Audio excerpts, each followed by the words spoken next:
అందరికీ నమస్తే అండి. Welcome back to our channel. ఈరోజు ఈ వీడియోలో మనం తెలుసుకునే టాపిక్ ఎయిత్ పే కమిషన్ గురించి మనం మాట్లాడుకుందామండి. ముఖ్యంగా ఈ eighth pay commission central government వారు ఎయిత్ పే కమిషన్ విడుదల చేయడం జరిగింది. ఈ వీడియోలో మనం తెలుసుకునేది what is eighth pay commission. Eighth pay commission అంటే ఏంటో మనం ఈ వీడియోలో తెలుసుకుందాం. ఎయిత్ పే కమిషన్ అంటే పే హైక్ అండి. పే హైక్ అంటే ప్రతి డిపార్ట్మెంట్, సెంట్రల్ గవర్నమెంట్లో ఉన్న ప్రతి డిపార్ట్మెంట్ వారికి శాలరీస్ హైక్ చేయడం, శాలరీస్ పెంచడం అండి.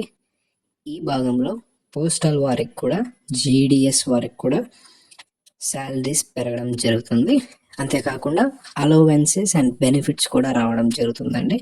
త్వరలోనే ఈ eighth pay commission postal department వారికి కూడా వర్తిస్తుంది. ఎస్టిమేటెడ్ 20 to 25% ఇంక్రీస్ అవ్వడం జరుగుతుంది. ఎస్టిమేటెడ్ అమౌంట్ అండి. 30,000 నుంచి శాలరీ పెరగడం జరుగుతుంది.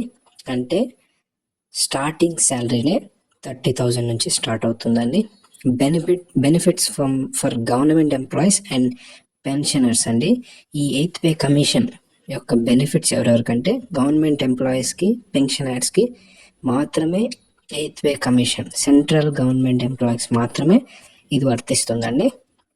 ప్రతి డిపార్ట్మెంట్ అండి, రైల్వే డిపార్ట్మెంట్ కానీ, పోస్టల్ డిపార్ట్మెంట్ కానీ, సెంట్రల్లో ఉన్న ప్రతి డిపార్ట్మెంట్ వారికి ఈ ఎయిత్ పే కమిషన్ వర్తిస్తుంది. లో క్లాస్లో ఉన్న వారికి ఎంతైనా ఇది శుభవార్త అండి.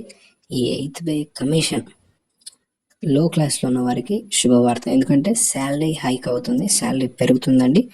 ఇప్పుడు పోస్టల్ జాబ్స్ పడ్డాయి, మనం అందరం అప్లై చేసుకున్నాం. వారికి, జాయినింగ్ అవుతున్న వారికి ఎంతైనా ఇది శుభవార్త. ఎందుకంటే 30,000 నుంచి వారి స్టార్టింగ్ శాలరీ 30,000 కావడం జరుగుతుందండి.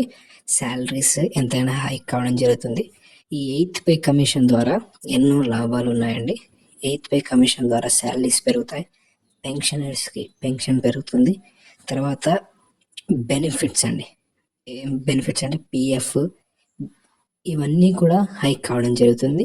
ఈ ఎయిత్ పే కమిషన్ యొక్క ఎస్టిమేటెడ్ అమౌంట్ పర్సెంటేజ్ ఎంత అంటే 20 to 25% ఇంక్రీజ్ కావడం జరుగుతుందండి. ఇంక్రీజ్ అయిన తర్వాతే మనకు శాలరీస్లో కానీ, పెన్షన్స్లో కానీ ఈ అమౌంట్, శాలరీ కానీ, పెన్షన్ కానీ పెరగడం జరుగుతుంది. ఎయిత్ పే కమిషన్ అంటే ఇదే అండి. ఎయిత్ పే కమిషన్ యొక్క వివరాలు ఇవ్వండి. So please watch and do subscribe Right Information channel.